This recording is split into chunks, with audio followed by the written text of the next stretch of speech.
Kain tayo, guys. Let's eat.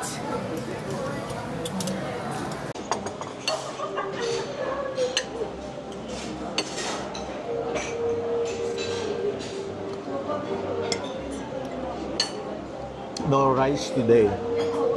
Ako nag-rice ako konti. Kasi may beef bacon. Steamed, ano to, baked fish. Meron kasi silang area, guys, na no pork, no lard. Para sa mga tao hindi kumakain, mga Muslim, Seventh-day Adventist. So, mabuti na may beef bacon. Kasi doon, turkey bacon kinakain ko or beef bacon. Kaya, nagkita kami ng beef bacon after more than a year. Steamed fish.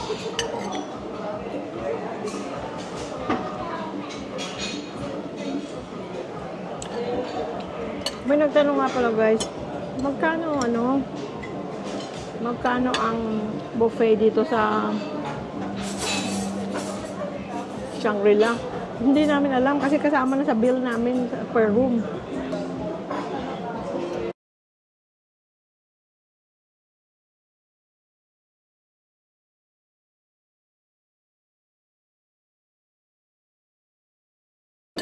String Hindi ko beans. alam.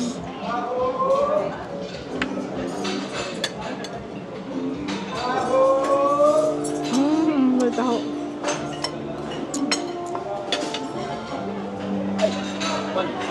Beef, bacon.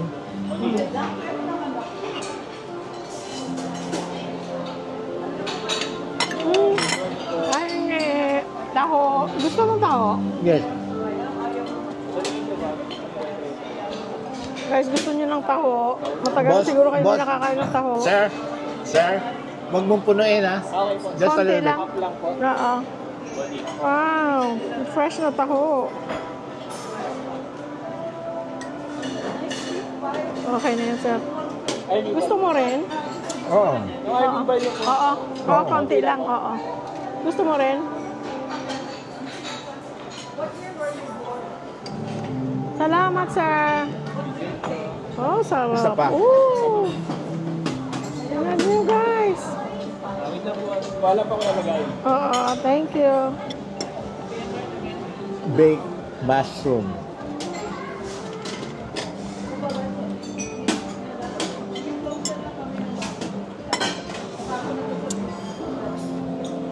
Mainit-init pa, oh. Mausok-usok pa.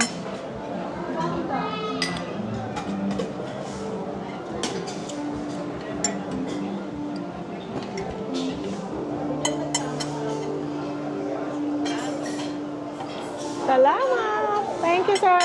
Thank you. Wow! Taho! Bistik Tagalog. Ang sarap ng bistik nila, guys. Oo. Kalamansi talaga. Malalasahan mo talaga yung freshness ng kalamansi. Oo. Ang sarap. Ibang pagkalamansi talaga kaysa suka ang gagamitin. Sa bistik, guys, oh. Kailan ang last yung kain ng taho, guys? Taho is supposed to be healthy food, except yung mas sugar, kailangan konti lang. At saka less ang ano nila, ang soy sauce. Pero tamang-tama. Ang meat, tender and juicy. Sarap.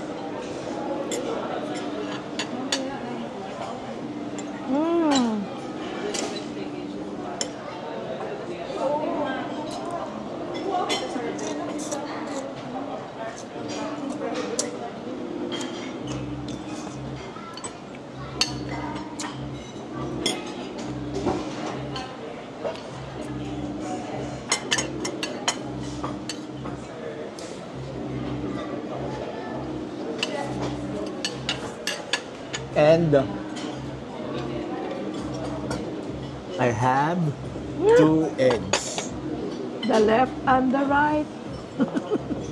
Ano yung kanta? I have 2 eggs, the left and the Ang right. topping niya, bacon.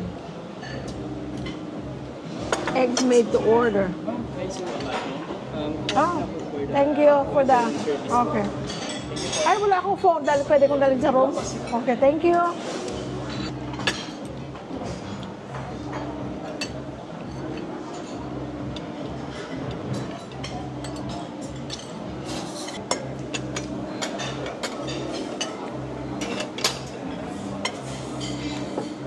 At least sa Vietnam, pagkain ng puro mga sabaw-sabaw, gulay-gulay, no? Marami kong gulay. Ay, sarap. Arni ba, konti lang para hindi masyado matamis. Kasi ang healthy dyan, yung tofu mismo, yung ano tawag dyan? Tofu, ito parang soaken tofu. Soybean. Oo. High in protein. At saka may tapioca.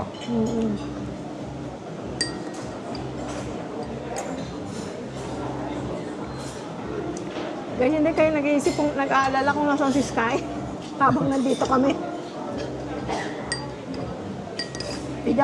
Nag-boarding si Sky sa Dog Hotel. 300 pesos. Sa mga nagtataka kung magkano dito sa Pilipinas, ang paboard ng aso, si Sky sa size niya, maliit, 300 pesos a night. Pero siguro, it depends kung nasaan kayo. Oo. Pero sa Angeles, ganun ang presyo. Baka sa Manila or, Baka mas mahal. Greater Manila, Quezon City, Baka mas mahal. Mandaluyong, Makati, baka mahal. Doon sa amin sa Angeles, 300 a night, which is ang laking mura.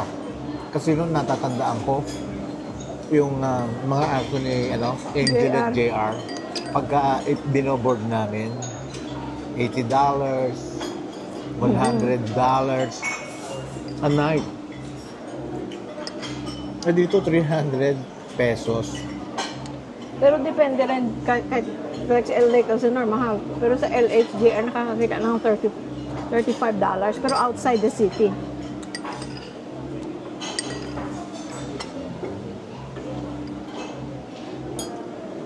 Kasi dati, parang hindi sila magbayad sa boarding ng aso nila pag nagta-travel sa mga bata, sa tour or kung saan man.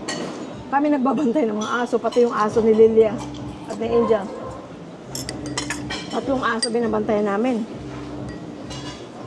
Si Lilia, si Angel, lagi naman nasa either Japan kasi taga-Japan ang lola ni Lilia. At saka yung parents niya, taga-Hawaii. So pag nagta-travel sila, iniiwan yung aso sa amin.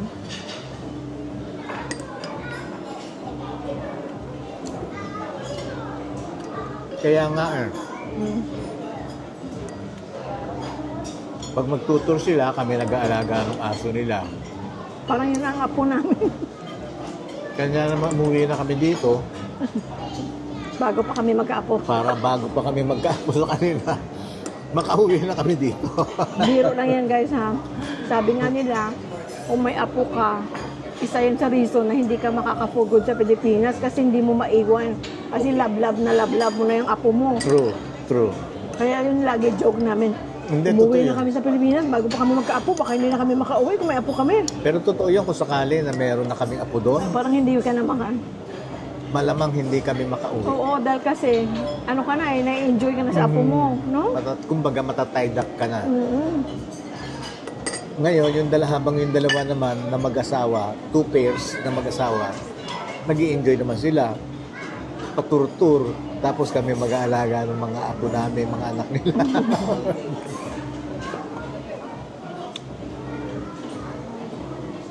Ganun talaga ang buhay.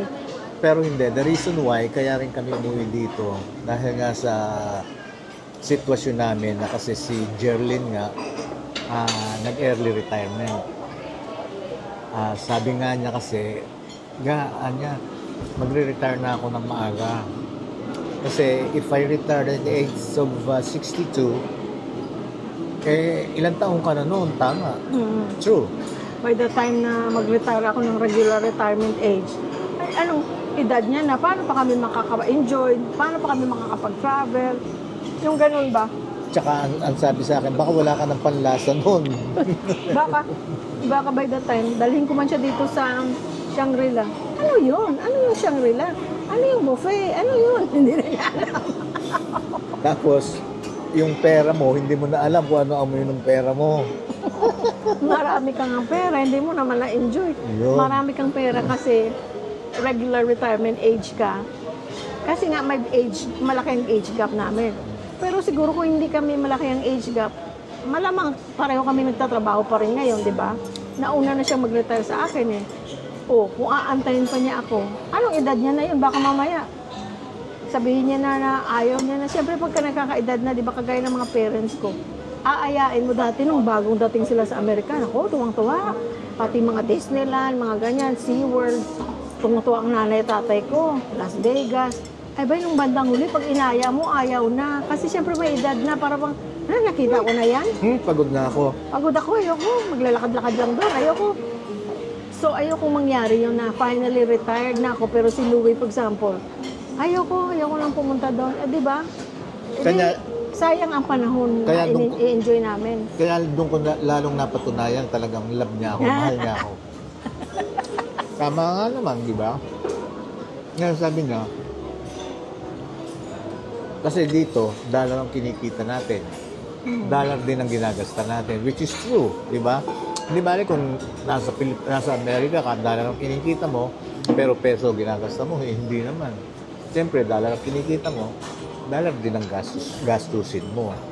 Ibig sabihin, kung mag-retire ako ng maaga, tapos doon kami nakatira sa Pilipinas, sa Amerika, hindi talaga ako makakapag-retire ng maaga. Dahil kasi, it would be a burden financially. Kasi wala pa akong tatanggaping pension. Yung na galing sa Social Security. Ang matatanggap ko, yung galing sa employer ko. Which is, in just a few years, ubus na yun kung wala nang pumapasok na pera pa. Pero dahil dito kami sa Pilipinas, na ang aming bahay ay fully paid. Which na ang laking bagay. Kasi kahit na maliit na lang pumapasok na pera, kasya na yun sa aming pagkain, kasya na makapunta kami sa mga ganitong lugar. Yun ang ano? Yun ang advantage na nandito kami.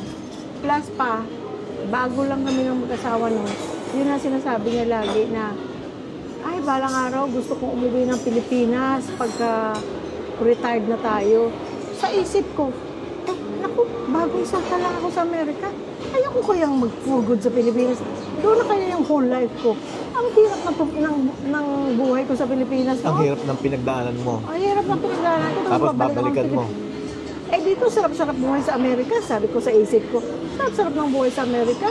Dito, may kotse, may bahay kang maganda. Sa Pilipinas, may bisikleta, wala kami. Di ba yung ganun?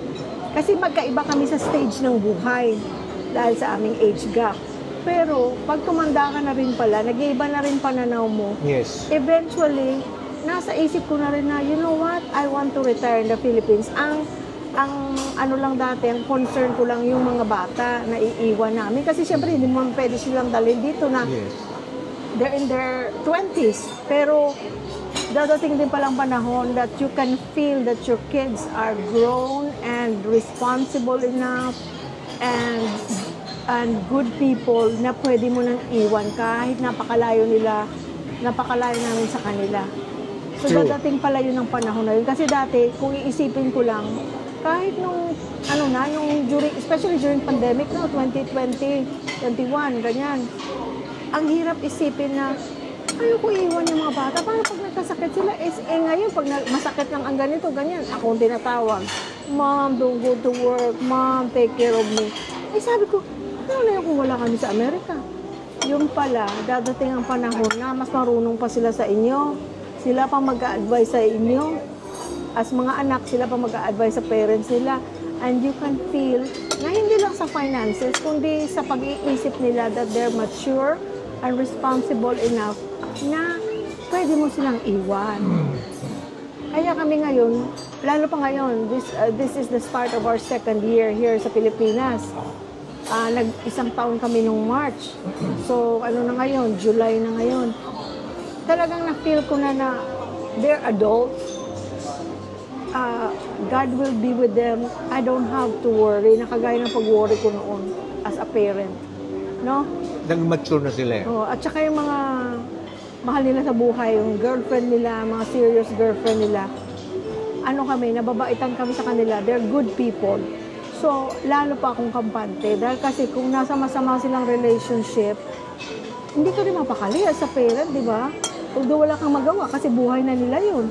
Yeah. Hindi mo sila pwedeng diktahan na, ay, iwan mo yan o hindi. Pero salamat sa Diyos kasi pati yung pinagdadasal namin yun na mapunta sila sa mabuting tao at magiging mabuting partner or Makakasama asawa nila sila. habang buhay. Oo. So, salamat sa Diyos. Kasi as a parent, yun lang ang concern mo. Ngayon, lagi kami nagbibiro. Alis na tayo ng Amerika bago pa tayo magkaapo. Mamaya, gagawin tayong babysitter.